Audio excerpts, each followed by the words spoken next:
คลื่นเพื่อการศึกษาพระพุทธศาสนาและวัฒนธรรมระบบ FM 104.5 เมกะเฮิรตซ์รายการต่อไปเป็นรายการคดีโลกคดีธรรมศาสนาสำหรับชาติเราศาสนาในสมัยนี้เป็นของที่แยกจากชาติไม่ได้เป็นความจำเป็นที่เราทั้งหลายผู้เป็นไทยจะต้องมั่นคงอยู่ในศาสนาพระพุทธซึ่งเป็นศาสนาสำหรับชาติเราพระพุทธศาสนาก็ดีหรือศาสนาใดก็ดีที่ตั้งมั่นอยู่ได้ก็ด้วยความมั่นคงของผู้เลื่อมใสตั้งใจที่จะรักษาและข้าพเจ้าพูดทั้งนี้ก็เพื่อชักชวนท่านทั้งหลายอย่างเป็นเพื่อนไทยและเพื่อนพุทธศาสนิกชนด้วยกันทั้งนั้นเพื่อความมั่นคงแห่งพระพุทธศาสนาข้าพเจ้ารู้สึกว่าได้ทำหน้าที่สมควรแก่อุปถัมภ์พระพุทธศาสนาเราจะตั้งใจรักษาศาสนาของเราด้วยชีวิตและถ้าท่านตั้งใจจะช่วยข้าพเจ้าในกิจอันใหญ่นี้แล้ว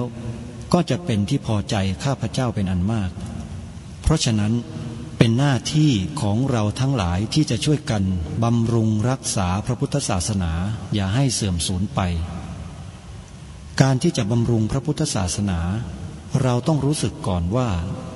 หลักของพระพุทธศาสนาคืออะไรเราจะถือว่าเราเป็นไทยด้วยกันหมดเราจะต้องรักษาความเป็นไทยของเราให้ยั่งยืนเราจะต้องรักษาพระพุทธศาสนาให้ถาวรวัฒนาการอย่างที่เป็นมาแล้วหลายชั่วโคตรของเราทั้งหลายพระบรมราโชวาทของพระบาทสมเด็จพระมงกุฎเกล้าเจ้าอยู่หัวรัชกาลที่ 6พระบรมราโชวาทก็ดีพระราชนิพนธ์ก็ดีหรือพระบรมราชโองการของพระมหากษัตริย์ถือเป็นบทบัญญัติแห่งกฎหมายทั้งหมดทั้งสิ้นการบัญญัติให้พระพุทธศาสนาเป็นศาสนาประจำชาติไทยไว้ในรัฐธรรมนูญจึงเป็นสิ่งที่ถูกต้องทั้งกฎหมายและทางโบราณราชประเพณีการบัญญัติให้พระพุทธศาสนาเป็นศาสนาประจำชาติไทยไว้ในรัฐธรรมนูญย่อมเป็นหลักค้ำประกันให้กับประชาชนคนไทยว่าตนได้ปฏิบัติตามกฎหมายอย่างแท้จริงการบัญญัติให้พระพุทธศาสนาเป็นศาสนาประจำชาติไทยไว้ในรัฐธรรมนูญมิได้เป็นการลิดรอนสิทธิเสรีภาพของผู้ใดแต่เป็นการยืนยันความจริงตามกฎหมายและประวัติศาสตร์ชาติไทยการบัญญัติให้พระพุทธศาสนาเป็นศาสนาประจำชาติไทยไว้ในรัฐธรรมนูญจะทำให้พระพุทธศาสนาได้รับการอุปถัมภ์และคุ้มครองจากรัฐดุจเดียวกันกับที่องค์พระมหากษัตริย์ทรงกระทำมาการบัญญัติให้พระพุทธศาสนาเป็นศาสนาประจำชาติไทยไว้ในรัฐธรรมนูญจะป้องกันพระพุทธศาสนาไม่ให้ถูกลัทธินิกายนอกศาสนากระทำการใดๆได้ด้วยอุบายต่างๆนานาการบัญญัติให้พระพุทธศาสนาเป็นศาสนาประจำชาติไทยไว้ในรัฐธรรมนูญจะทำให้สังคมไทยมีแต่ความสุขร่มเย็นเป็นธรรมทั้งต่อคนศาสนาอื่นและคนสัญชาติอื่นได้อย่างแท้จริงแต่ถ้าไม่บัญญัติให้พระพุทธศาสนาเป็นศาสนาประจำชาติไทยไว้ในรัฐธรรมนูญในอนาคตประเทศไทยจะต้องตกอยู่ในสถานะเดียวกันกับพื้นที่3จังหวัดชายแดนภาคใต้อย่างแน่นอนพระบรมราโชวาทพระบาทสมเด็จพระเจ้าอยู่หัวในมหาสมาคมณพระที่นั่งอมฤตทางสถานีวิทยุแห่งนี้ท่านผู้ฟังสามารถติดตามรับฟังรายการนี้ผ่านโทรศัพท์มือถือของท่านได้โดยการดาวน์โหลดแอปพลิเคชันที่ชื่อว่าวิทยุพุทธศาสนาทั่วไทยแอปพลิเคชันนี้รวบรวมสถานีวิทยุพระพุทธศาสนาแห่งชาติไว้ทั่วประเทศ รวม45สถานีทั่วไทยท่านสามารถเปิดรับฟังสถานีวิทยุต่างๆเหล่านั้นได้อย่างอิสระจะเลือกรับฟังสถานีวิทยุในภาคใดๆก็ได้ทั้งภาคเหนือภาคอีสานตอนบนภาคอีสานตอนกลางภาคอีสานตอนล่างภาคกลางภาคตะวันออกภาคตะวันตกและภาคใต้มีสถานีวิทยุทุกภูมิภาครวมอยู่ในแอปพลิเคชันวิทยุพุทธศาสนาทั่วไทยใครบอกให้ผู้อื่นดาวน์โหลดผู้นั้นได้บุญวันนี้รายการคดีโลกคดีธรรมขอประกาศเชิญชวนสาธุชนร่วมบุญปีใหม่ในวันที่1 มกราคมพระพุทธศักราช 2567 เป็นงานหล่อพระประธานประจำอุโบสถของวัดป่าจริยธรรมพระพุทธจริยธรรมคือนามของพระประธานที่จะทำการหล่อในวันที่1 มกราคมปีหน้าท่านใดมีความสนใจที่จะมีส่วนร่วมงานหล่อพระดังกล่าวให้ท่านติดต่อสอบถามรายละเอียดเข้าไปที่หมายเลขโทรศัพท์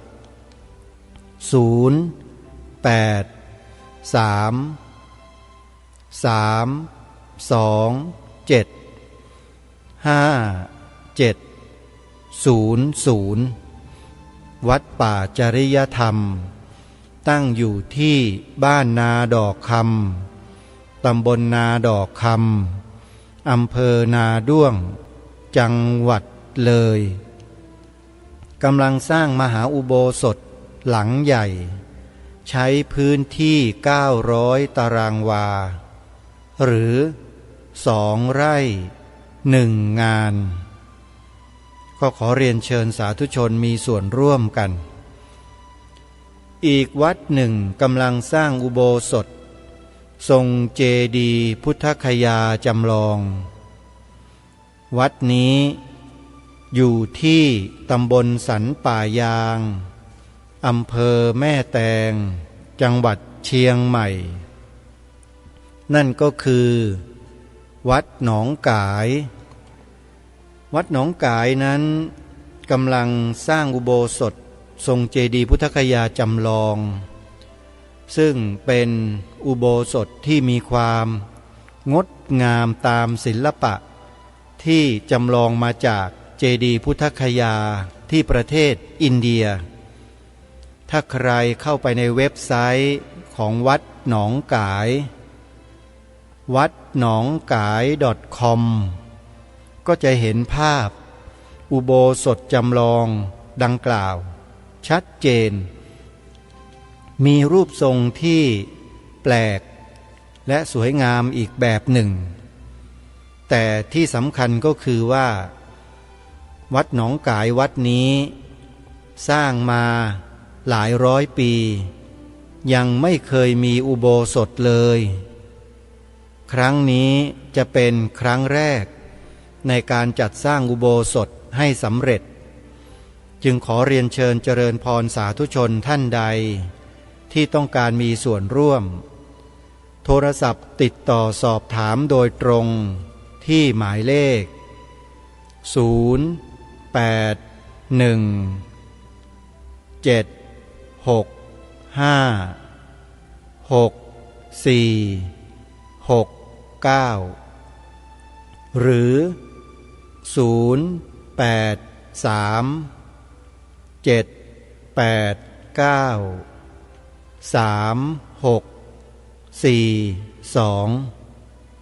ขออนุโมทนาสาธุกับทุกท่านต่อไปเป็นงานทอดผ้าป่าประจำปีสถานีวิทยุพระพุทธศาสนาแห่งชาติ ประจำจังหวัด101วัดบ้านปลาคูน FM 104.50 เมกะเฮิรตซ์1 ปีจัดทอดผ้าป่า1 ครั้งเท่านั้นในปีนี้9 มกราคมพระพุทธศักราช 2567 ที่จะมาถึงทางวัดจะจัดให้มีการทอดผ้าป่าเพื่อสมทบเป็นกองทุนสถานีวิทยุเผยแผ่ธรรมะของทางวัดสาธุชนท่านใดมีศรัทธาที่จะร่วมสนับสนุนทำบุญเป็นค่ากระแสไฟฟ้าให้กับสถานีวิทยุดังกล่าวติดต่อสอบถามรายละเอียดเข้าไปได้ที่หมายเลขโทรศัพท์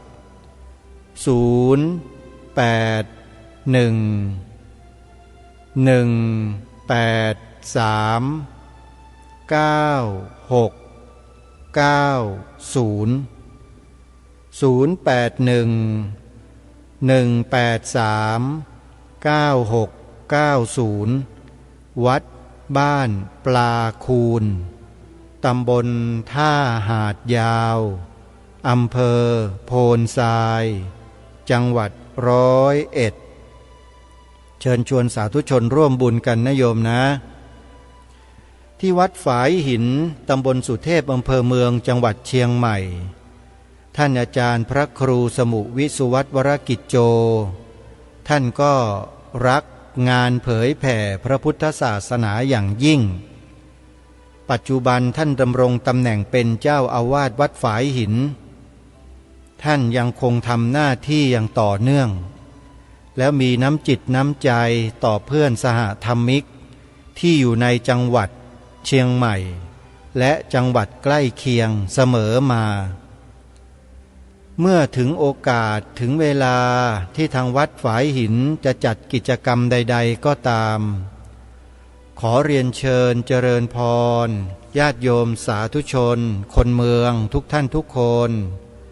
ได้โปรดช่วยกันสนับสนุนงานของวัดฝายหินด้วยกันเน้อโยมพระครูท่านมีความขยันขันแข็งมากไปถ่ายทอดสดงานวัดอื่นๆให้พวกเราได้ศึกษาได้เรียนรู้ได้ติดตามงานของครูบาอาจารย์มากมายเพราะท่านอาจารย์พระครูสมุวิสุวัตรูปนี้แหละที่ทำให้คนรู้จักจังหวัดเชียงใหม่มากขึ้นจึงขอเรียนเชิญเจริญพรสาธุชนช่วยทำบุญงานเผยแผ่ธรรมให้กับวัดฝายหินด้วยกันท่านใดจะร่วมทำบุญสถานีวิทยุเผยแผ่ธรรมวัดฝายหินให้ติดต่อสอบถามไปได้ที่หมายเลขโทรศัพท์ว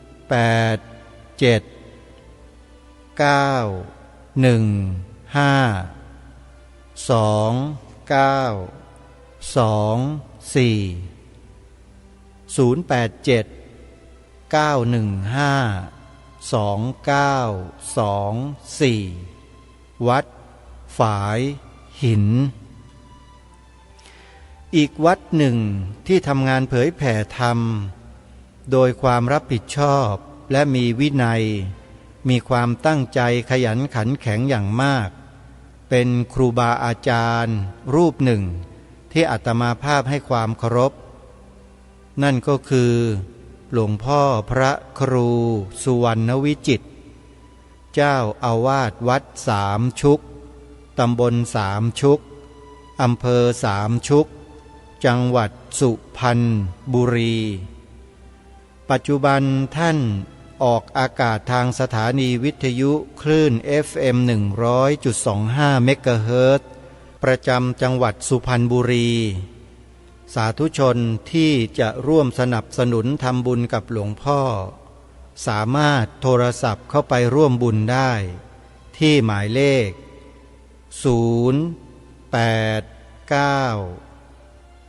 000 8462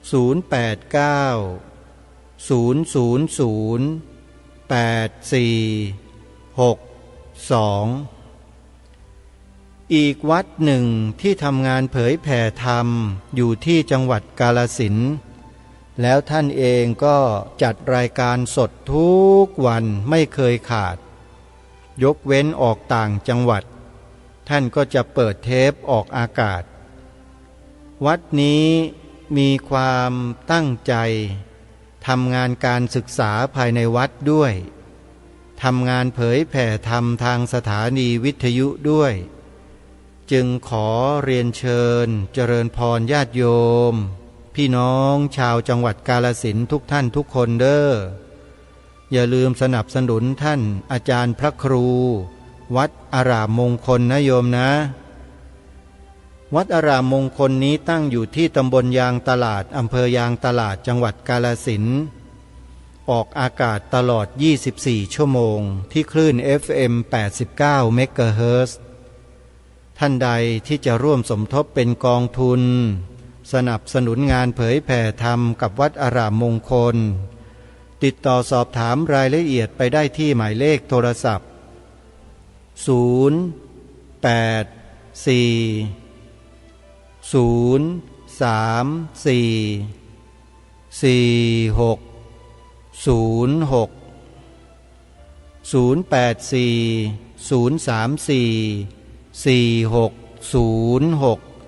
เป็นเบอร์ตรงของเจ้าอาวาส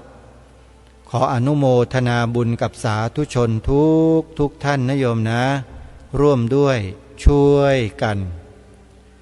ส่วนวัดศรีอุดมวงศ์ตำบลศรีสงครามอำเภอวังสะพุงจังหวัดเลยปัจจุบันนี้ท่านอาจารย์พระครูดมวรานุวัฒน์ออกรายการคดีโลกคดีธรรมได้แล้วหรือยังไม่ทราบญาติโยมที่ฟังรายการอยู่จะโทรศัพท์มาแจ้งให้อาตมาภาพทราบบ้างก็ดีนะโยมนะ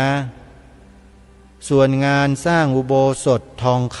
ำวัดศรีอุดมวงศ์นั้นปัจจุบันดำเนินไปแล้วเกือบ100%ใกล้จะแล้วเสร็จแต่ยังไม่เสร็จโยมยังขาดการตกแต่งบริเวณชั้นล่างของโรงอุโบสถที่จะใช้เป็นสถานที่อบรมธรรมประชุมธรรมจัดกิจกรรมต่างๆที่เป็นบุญเป็นกุศลได้เยอะแยะมากมายเลยใครจะร่วมสมทบเป็นกองทุนเผยแผ่ธรรมกองทุนสร้างอุโบสถวัดศรีอุดมวงศ์นะโยมนะโทรศัพท์ไปที่หมายเลข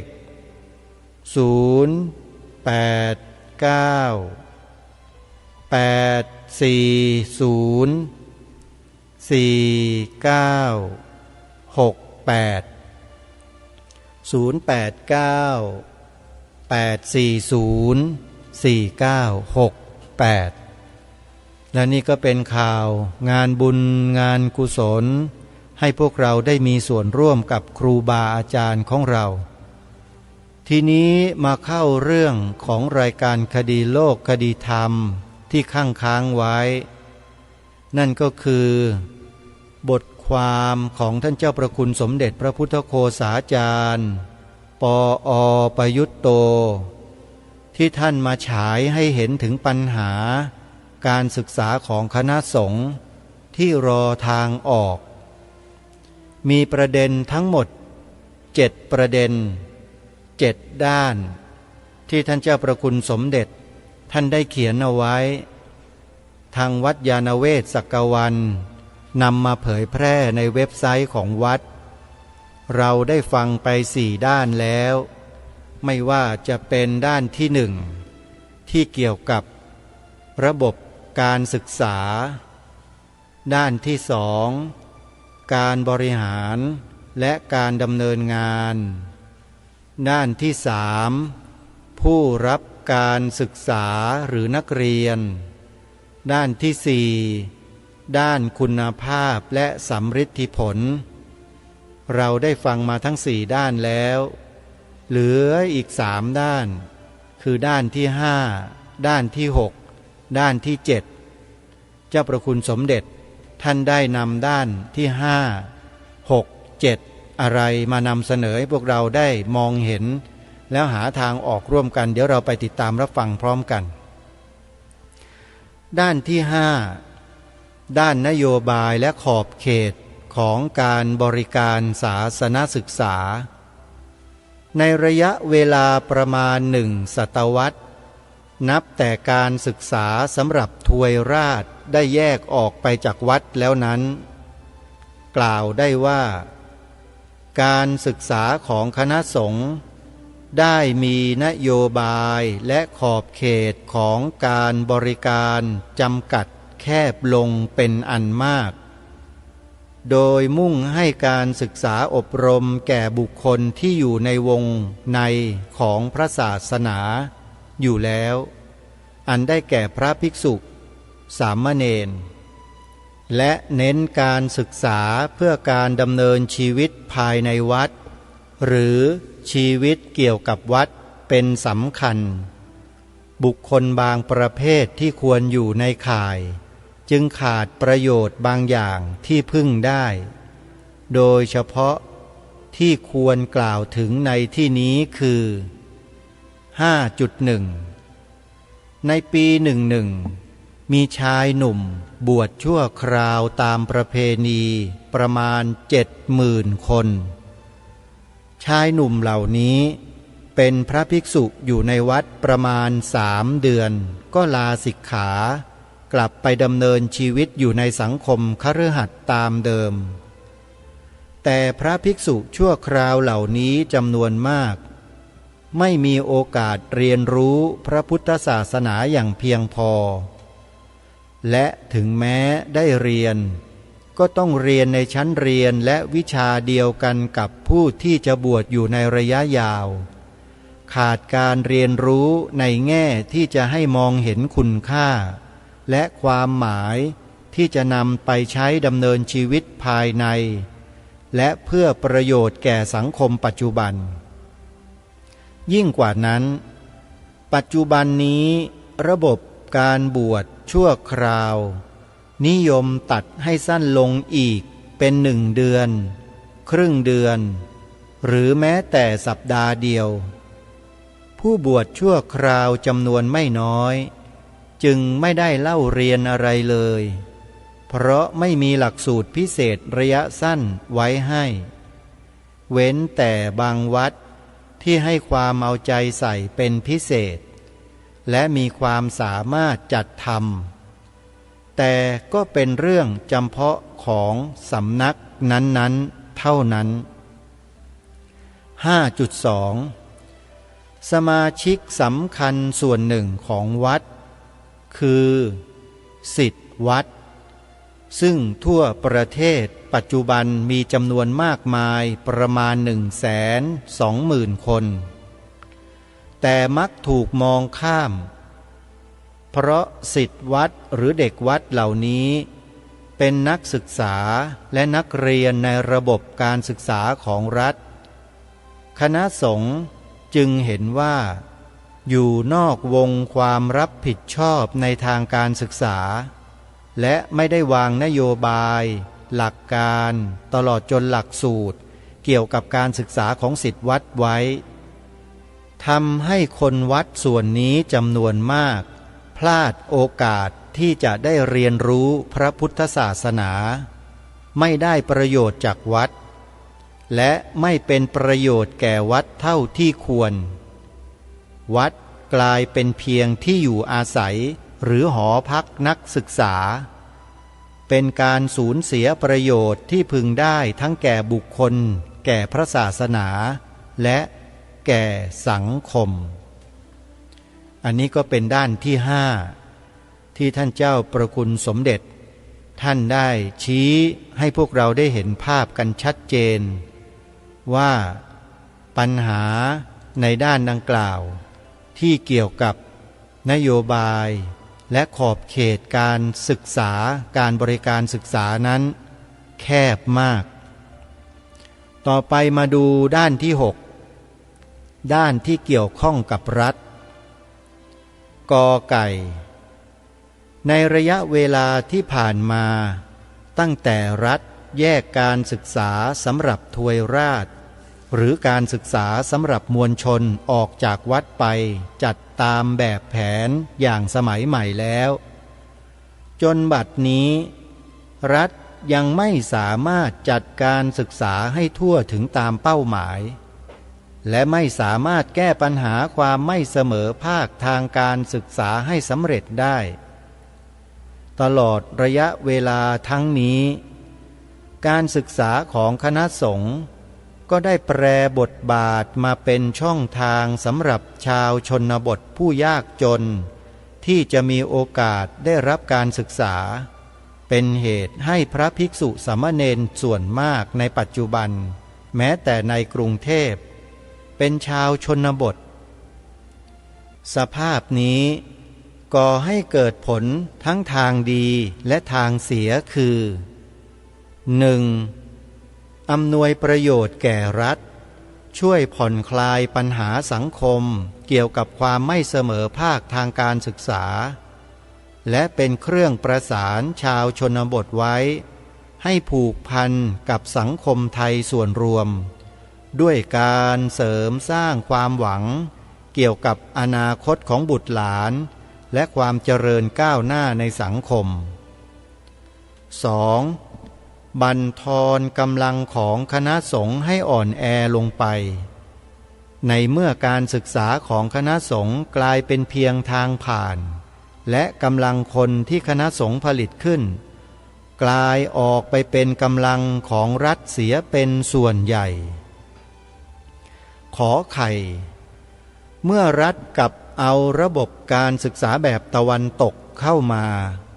และแยกเอาการศึกษาสำหรับทวยราชออกจากวัดไปจัดเองแล้วความเหินห่างจากกันระหว่างรัฐกับคณะสงฆ์ในด้านการศึกษาก็เกิดมีมากขึ้นตามลำดับทำให้ขาดความใส่ใจและขาดความเข้าใจในปัญหาของกันและกันไม่ช่วยกันดำเนินการเท่าที่ควรในอันที่จะทำให้กิจการของทั้งสองฝ่ายเกื้อกูลแก่กันบางครั้งถึงกับทำให้เกิดผลติดตามที่ไม่พึงปรารถนาเช่น 1. เกิดมีทัศนคติว่าการศึกษาของรัฐและการศึกษาของคณะสงฆ์หรือการศึกษาของวัดกับการศึกษาของบ้านเมืองของฝ่ายไหนก็ของฝ่ายนั้นควรจะต่างคนต่างทำ 2. เกิดปัญหาเกี่ยวกับความยอมรับของรัฐกล่าวคือบางบุคคลบางหน่วยราชการและในการบางคราวเห็นว่าการศึกษาของพระสงฆ์เป็นเรื่องของคณะสงฆ์ที่จะต้องดำเนินการกันเองไม่เกี่ยวข้องกับรัฐบางบุคคลบางหน่วยราชการและในการอีกบางคราวเห็นว่าการศึกษาของพระสงฆ์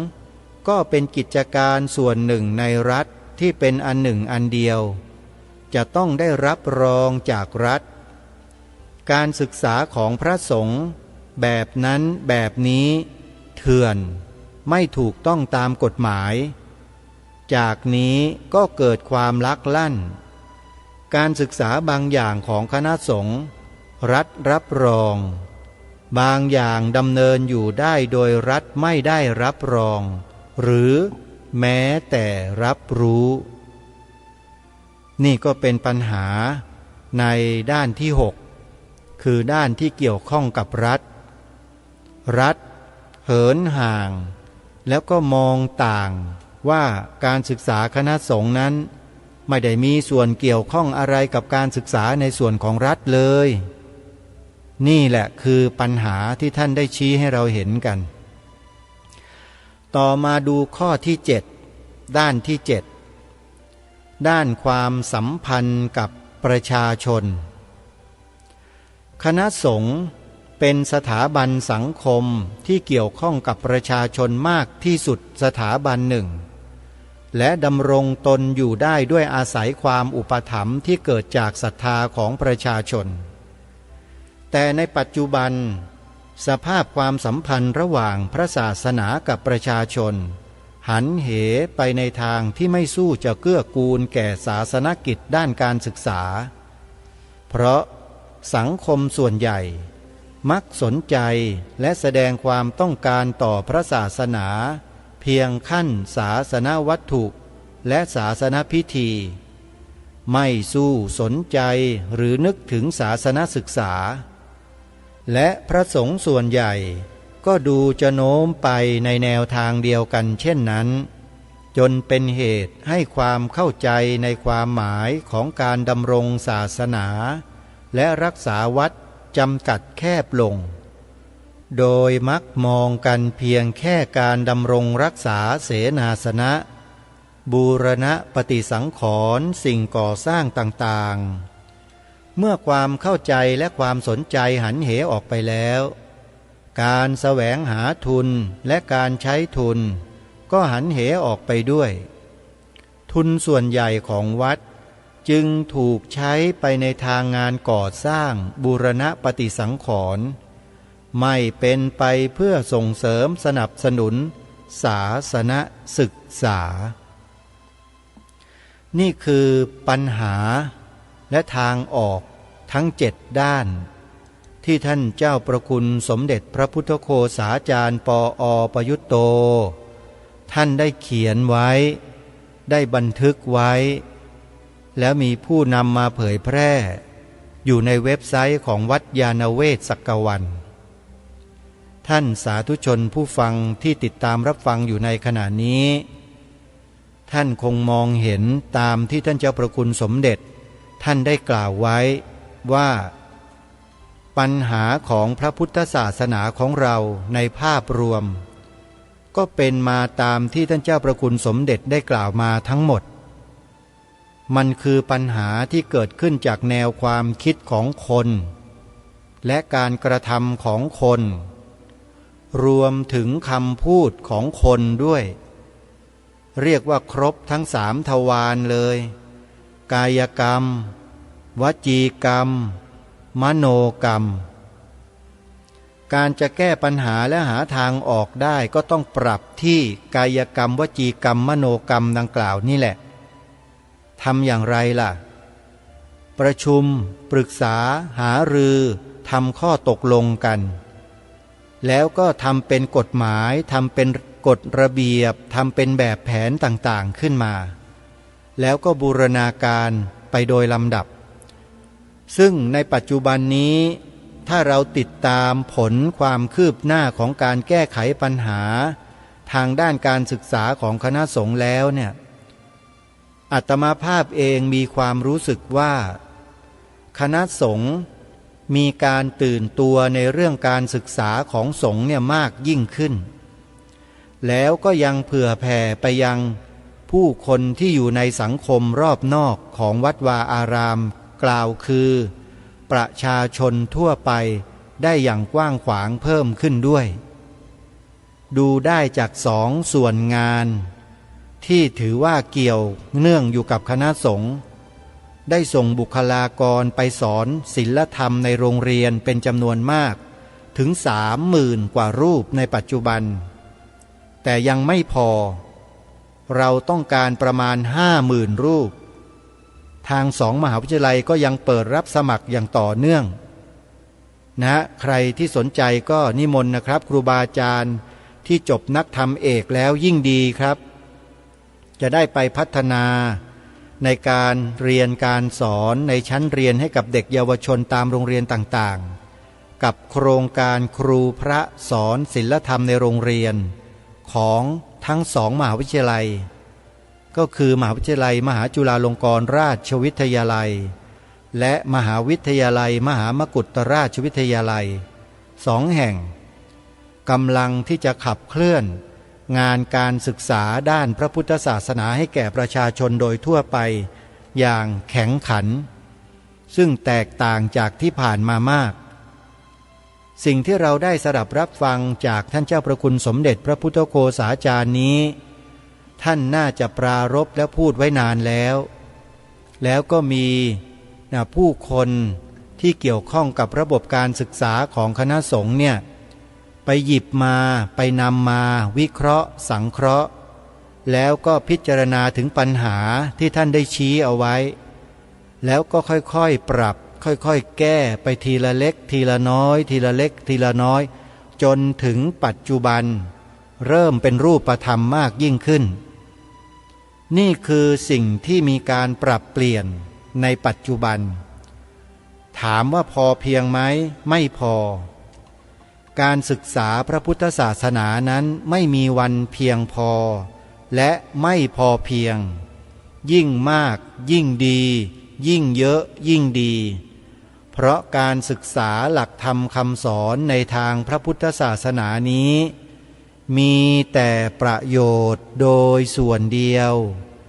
ไม่มีโทษทั้งต่อตัวมนุษย์ด้วยกันเอง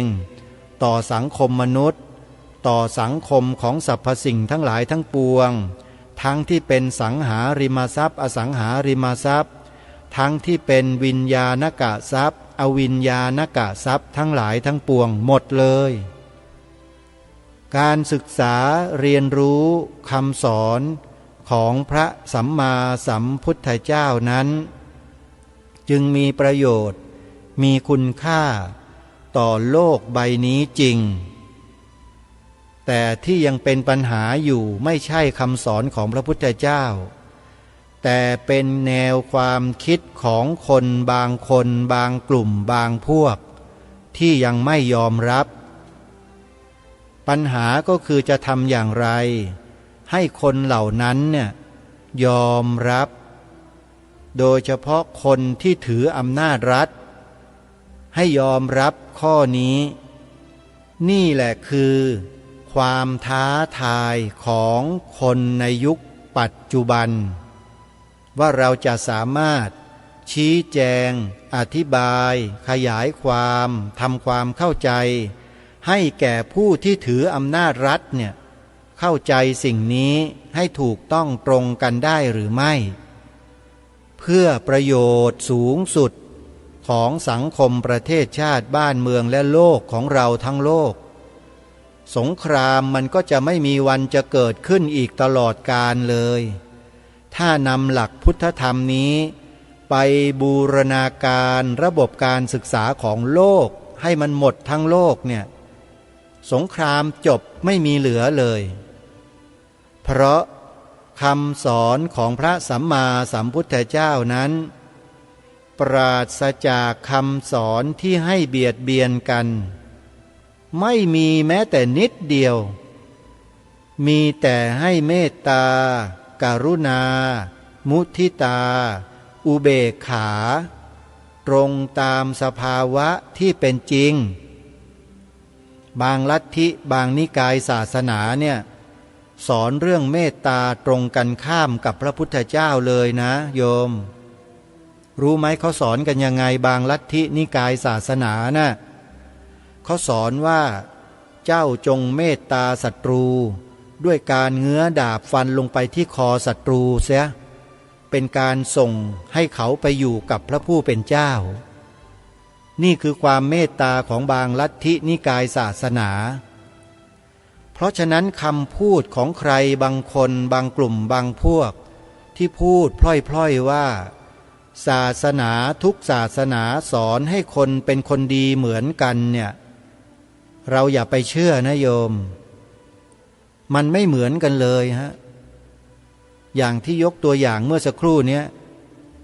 ความเมตตาของลัทธินิกายศาสนานั้นน่ะเขาใช้วิธีใช้ดาบฟันที่คอศัตรูนั่นแหละเขาสอนว่าเป็นความเมตตาถามว่าอย่างเนี้ยถ้าสอนกันไปเนี่ยสงครามมันจะสงบไหมโยมมันจะเลิกเบียดเบียนกันไหมโยมแล้วลัทธินิกายศาสนาแบบนี้เนี่ย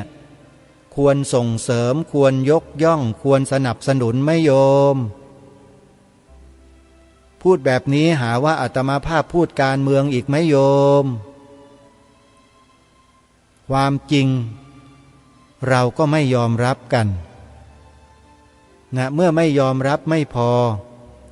ยังมาตีกลับผู้ที่พูดความจริงอีกไอ้อย่างนี้เขาเรียกว่าอะไรฮะอเสวนาจะพาลานังยกกำลัง8ไปแปลกันเอาเองนี่คือสิ่งที่ทางรายการพยายามที่จะเปิดให้พวกเราได้ทำความรู้ความเข้าใจในฐานะผู้อยู่ร่วมกันในสังคมแต่เราต้องรู้ว่าหลักการอะไรที่เป็นหลักการที่ดีที่สุดถูกต้องที่สุดไม่เบียดเบียนใครเลยแม้แต่นิดเดียวเป็นประโยชน์สูงสุดเราต้องรู้ฮะแล้วเราต้องยอมรับถ้าหากใครไม่สนใจไม่ใส่ใจที่จะศึกษาเรียนรู้ไม่ทำความเข้าใจความยอมรับมันก็ไม่เกิดขึ้นเมื่อความยอมรับไม่เกิดขึ้นมันก็เป็นปัญหาอย่างนี้ร่ำไปร่ำไปร่ำไปถามว่าปัญหาที่เกิดขึ้นในโลกใบนี้ในประเทศชาติบ้านเมืองของเราเนี่ยเกิดจากคำสอนของพระสัมมาสัมพุทธเจ้าใช่ไหมหรือเกิดจากกิเลสของคนความไม่รู้ของคนอันนี้เชื่อว่าผู้รู้ทั้งหลายจะตอบคำถามนี้ได้แบบง่ายๆไม่ยากเย็นเลยแต่สำหรับผู้ที่ไม่รู้และโดยเฉพาะผู้ที่ไม่ยอมรับรู้อะไรเนี่ยตอบไม่ได้แล้วก็ดันทุรังเรื่อยไปจะเอาชนะอย่างเดียวแต่ไม่ยอมเหลียวยอมดูเลยว่าอะไรถูกอะไรผิดอะไรเหมาะอะไรควรอะไรไม่ควรใช่ไหมเพราะฉะนั้นสาธุชนผู้ฟังทุกท่านสิ่งที่ทางรายการรณรงค์ให้พวกเราได้ทำให้กล่าวให้พูดมาทั้งหมดเนี่ยจึงเป็นสิ่งที่เราควรช่วยกันสนับสนุน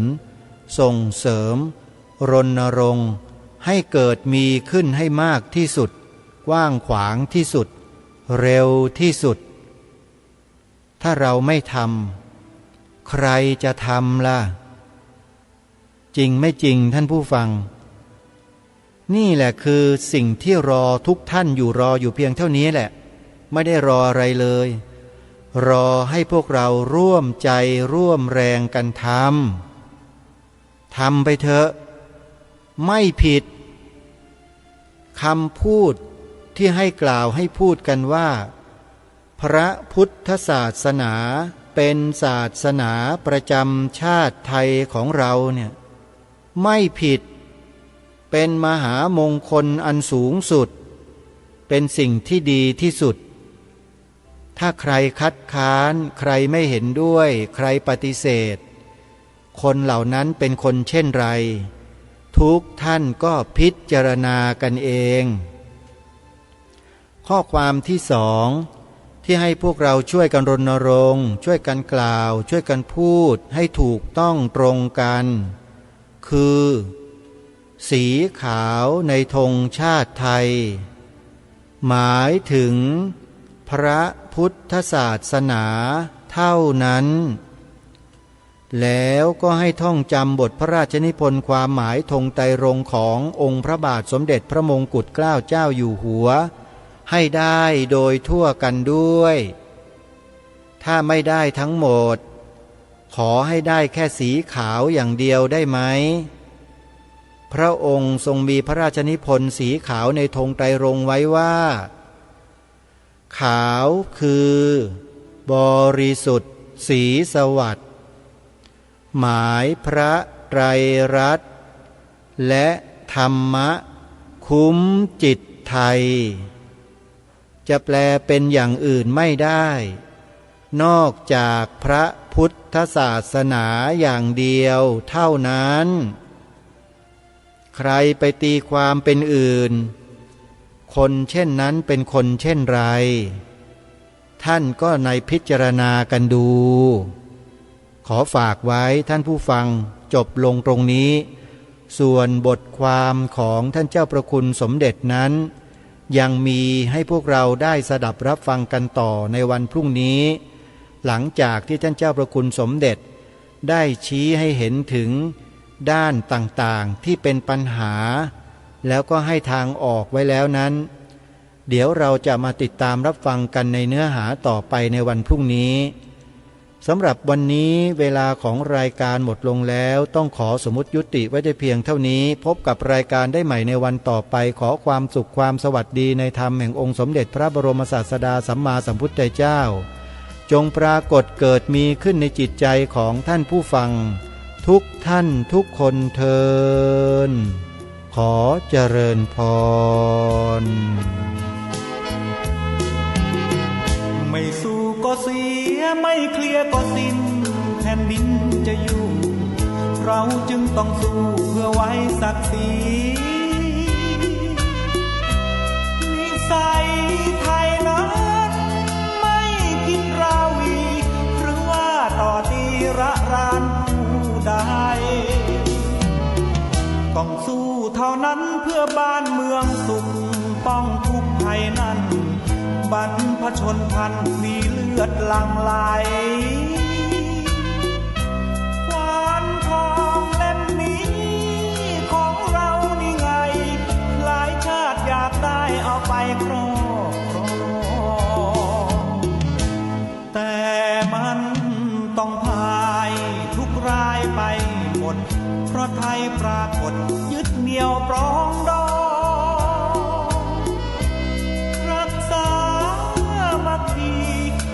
กายปกป้องเรากล้าประลองกับทุกศึกเสือไม่สู้ก็เสียไม่เคลียร์ก็สิ้นแผ่นดินจะอยู่รุ่นทวดย่าปู่ห่วงไว้จึงเหลือเราลูกหลานไทยอีสานใต้เหนือตระหนักทุกเมื่อเราเชื้อชา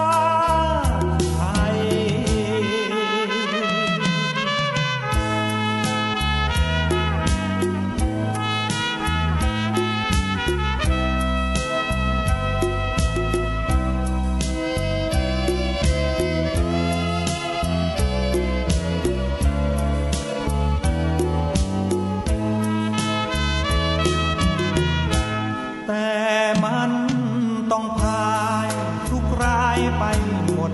เพราะไทยปรากฏ